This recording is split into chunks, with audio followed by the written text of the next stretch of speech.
नमस्कार दोस्तों, मैं शोभित मिश्रा स्वागत करता हूं आप सभी का अपने YouTube चैनल यूनिक सॉल्यूशन में। आज हम लोग करंट अफेयर के अंतर्गत देखने जा रहे हैं।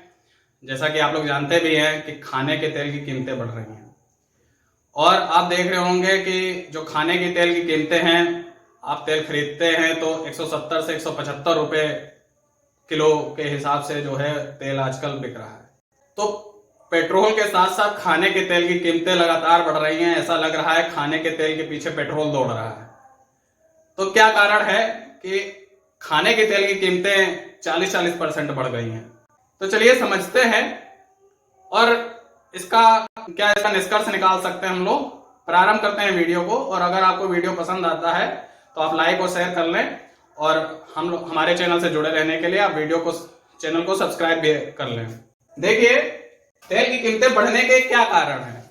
हम लोग पहले वही देखने जा रहे हैं, रीजन क्या उसके कारण है। रीजन कृषि मंत्रालय के अनुसार, मिनिस्ट्री ऑफ एग्रीकल्चर के अनुसार, जो उन्होंने अपना रिकॉर्ड दिया है, जो उनका डेटा है, उस डेटा के हिसाब से 1993 में, सन 1993 में भारत में प्रति व्यक्ति एक महीने में लगभग की मैं बात कर रहा हूं, लगभग 300 ml इतने तेल का इस्तेमाल एक व्यक्ति एक महीने में कर रहा था। उसके बाद आप देखेंगे 2004 में जो यह तेल की खपत है प्रति व्यक्ति प्रति महीना, या लगभग इसकी डबल हो गई, लगभग 600 ml के ऊपर हो गई। यही तेल की खपत प्रति व्यक्ति बढ़ते बढ़ते आप 2011 में देखेंगे कि यह जो तेल की खपत है यह लगभग 800 ml के ऊपर पहुंच गई। और पिछले 5 सालों में, या जो मैं आपको रिकॉर्ड बता रहा हूं, या कोई मेरे रिकॉर्ड नहीं है, या भारत सरकार के कृषि मंत्रालय के अनुसार है, और यह जो तेल की खपत है यह पिछले 5 वर्षों में, मतलब कि आप कह सकते हैं अभी से लेकर के पिछले 5 वर्षों में, लास्ट 5 ईयर्स में, पिछले 5 वर्षों में यह जो तेल की खपत है यह लगभग 1.5 किलो प्रति व्यक्ति प्रति महीना, 1.5 किलो प्रति व्यक्ति प्रति महीना तक पहुंच चुकी है। तो आप इन आंकड़ों से क्या समझ रहे हैं? 1993 में 300 ml, 2004 में यह बढ़त हो गई 600 ml, 2011 में 800 ml, और पिछले 5 वर्षों में 1.5 किलो प्रति व्यक्ति प्रति महीना के हिसाब से आप क्या निष्कर्ष निकाल रहे हैं? यह निष्कर्ष निकाला जा सकता है इन आंकड़ों से कि भारत में जो तेल की खपत है प्रति व्यक्ति, तेल की जो खपत है प्रति व्यक्ति वह बढ़ रही है। तेल की जो खपत है प्रति व्यक्ति और प्रति महीना वह बढ़ रही है। इसका मतलब जो भारतीय हैं खाने के लिए जो तेल का उपयोग कर रहे हैं वह बढ़ा रहे हैं। तो एक तो कारण यह कहा जा सकता है कि भारतीयों के द्वारा तेल कंजम्पशन में की गई वृद्धि, भारतीयों के द्वारा तेल कंजम्पशन में की गई वृद्धि। इसके बाद में आप देखें दूसरा कारण क्या हो सकता है। हम लोग जो खाने में अक्सर जिन तेलों का प्रयोग करते हैं वह यह तेल आप देखते होंगे, एक ग्राउंडनट ऑयल, मूंगफली का तेल, इसके अलावा मस्टर्ड ऑयल, इसके अलावा वेजिटेबल ऑयल, और आप देखेंगे सोया ऑयल, सनफ्लावर ऑयल, और आप देखना चाहें तो पाम ऑयल।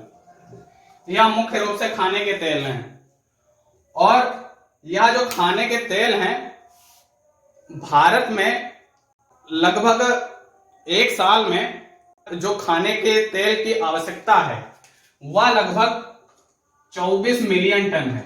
24 मिलियन टन, मतलब कि भारत में अगर खाने के तेल की मांग को पूरा करना है तो एक साल में भारत सरकार के पास इतने मिलियन टन, 24 मिलियन टन जो है, इतना तेल होना चाहिए।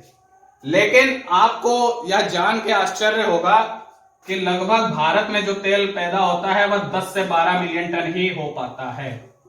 10 से 12 मिलियन टन ही तेल भारत में उत्पादित होता है। लगभग 56% तेल जो है हम लोग विदेशों से इंपोर्ट करते हैं। विदेशों से हम लोग इंपोर्ट करते हैं, बाहर से तेल मंगाते हैं अपने देश में। तो इसका मतलब भारत के खाने की तेल की जरूरतें विदेशों पर निर्भर हो गई। आप यहां पर कुछ प्रमुख देशों को देखेंगे जहां से हम लोग तेल मंगाते हैं। तो जो यह हमारा सोया ऑयल है, इसको मुख्यतः हम लोग अर्जेंटीना, जो कि साउथ अफ्रीका का देश है, वहां से मंगाते हैं और ब्राजील से मंगाते हैं।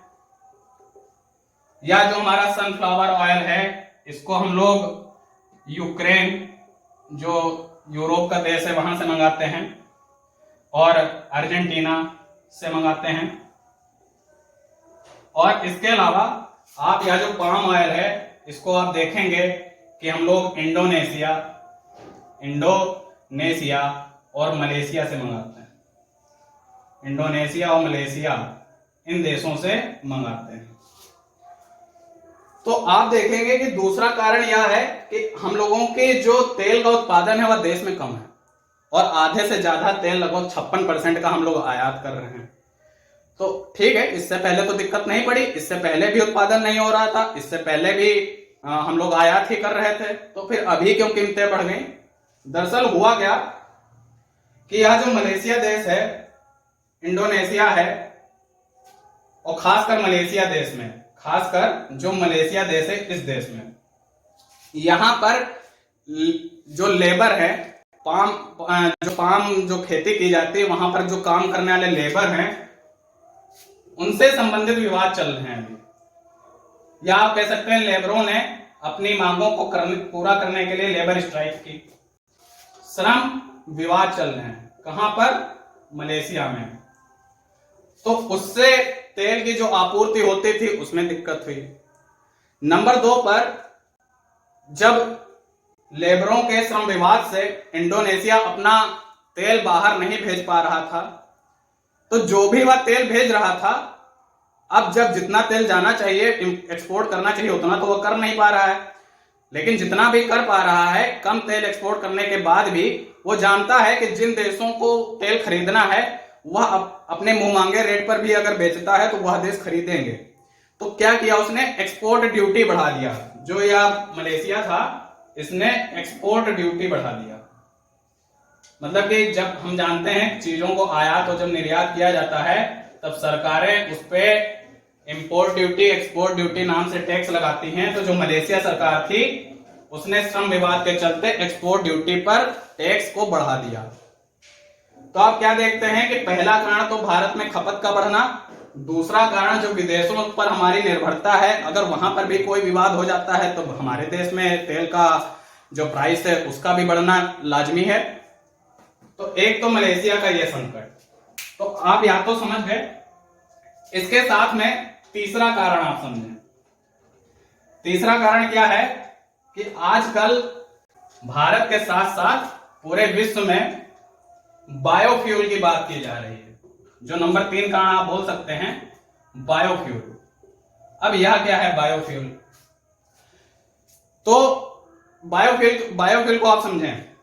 भारत सरकार ने अभी एक E20 नाम से पहल चालू की।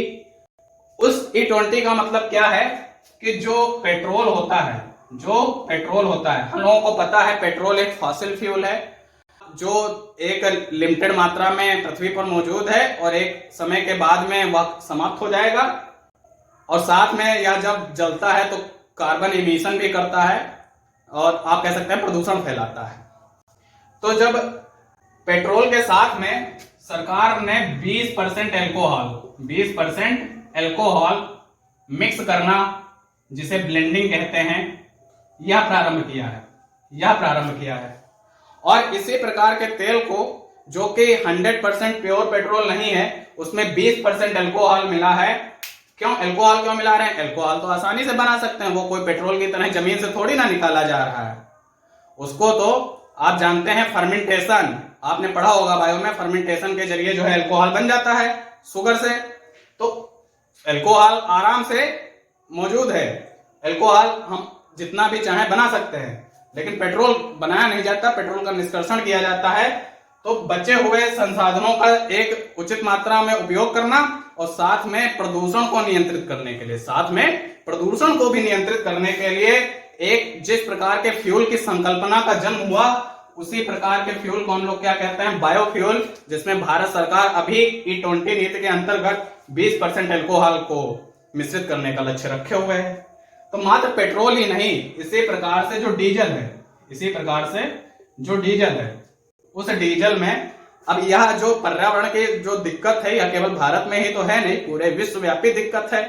तो जिन देशों के पास में खाने के तेल मतलब भर के हैं, जिन देशों के पास में खाने के तेल मतलब भर के हैं, वो लोग क्या कर रहे हैं कि डीजल में जो है वेजिटेबल ऑयल आदि का प्रयोग कर रहे हैं। वो लोग क्या कर रहे हैं, डीजल में वेजिटेबल ऑयल का प्रयोग करके बायोफ्यूल बना रहे हैं, वेजिटेबल ऑयल आदि का प्रयोग करके बायोफ्यूल बना रहे हैं। तो जब उन्हीं के देश में जो तेल उत्पादित हुआ, अच्छा मान लें कोई दूसरा देश, अभी हम लोग मलेशिया ही की बात कर लें, तो वहां पे पाम ऑयल बन रहा था। अब अगर वह देश वहां पर जो पेट्रोल की कीमत है वह 100 रुपए है, लेकिन जब उनके यहाँ पाम ऑयल मतलब भर का हो रहा है, आसानी से मिल जाता है, वह 20 रुपए लीटर बिक रहा है, और सरकार यह जानती है कि बायोफ्यूल अच्छी तरीके से काम कर सकता है, तो क्या वो 100 रुपए में तेल खरीदना चाहेंगे? नहीं खरीदेंगे। वो क्या करेंगे, अपना पाम ऑयल उसमें मिला के जो है और बायोफ्यूल बना के उसका उपयोग करेंगे। तो 100 रुपए से उनकी जो कीमत है क्या कुछ कम नहीं हो जाएगी? तो जो एक्सपोर्ट करने के बजाय वो क्या कर रहे हैं, डोमेस्टिक यूज कर रहे हैं, अपने पास ही प्रयोग करे ले रहे हैं, तो क्या वो एक्सपोर्ट कर पाएंगे? नहीं कर पाएंगे। और ऐसा ही कुछ लक्ष्य भारत या विदेशों की नहीं है, यह सबके साथ होता है। भारत आज वर्तमान में खाद्यान्न के उत्पादन में आत्मनिर्भर है। भारत आज वर्तमान में खाद्यान्न के उत्पादन में आत्मनिर्भर है।